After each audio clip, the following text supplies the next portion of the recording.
Hey, top of the morning to you. This is Glenn from GoodWorks Auto Repair. And I just wanted to bring something to people's attention that maybe they're not aware of. Your car actually has what they call a cabin air filter. The cabin air filter is a filter that's in the dash, and that dash filter actually filtrates the air that's coming through your air conditioning and heating system in the vehicle. So this is actually my car. It's a 2006 Lexus 400h Hybrid. And I just bought it about a week ago, and I was driving it and I noticed that the ventilation, the power, the force of the air wasn't really what it should be. And so I wanted to pull out the cabin air filter and take a look at it to see if it had been serviced.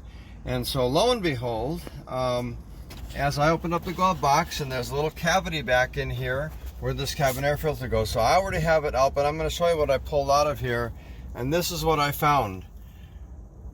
Now, inside of here you'll see rat feces and leaves and all kinds of stuff like that, because apparently some rats found their way in somehow into the dash of this vehicle, and that is a very common problem with some of the Toyota vehicles, particularly the hybrids.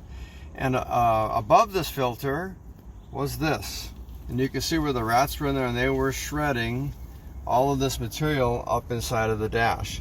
And actually they could have damaged what is the airbag, which sits above here. As you can see, the SRS airbag, this is what pops out in the event of an accident and saves the passenger. So a little bit of further investigation is necessary there. Now I'm going to show you, I got a brand new filter, and this is what a real brand new filter should look like. So you compare what was to what is, and you get an idea of how bad these things can get. So this filter is so plugged up with rat feces and whatever else is in there, and dust and dirt from the air, that it can't breathe properly, so you have a lack of ventilation at the vents. So if you ever experience that, where it sounds like your blower's going crazy and it's pumping really hard and you're not feeling much air, that filter needs to be serviced. They're not real expensive. They're about $20 for most vehicles replaced, and we have them here in stock at GoodWorks Auto Repair. So come on down and see us.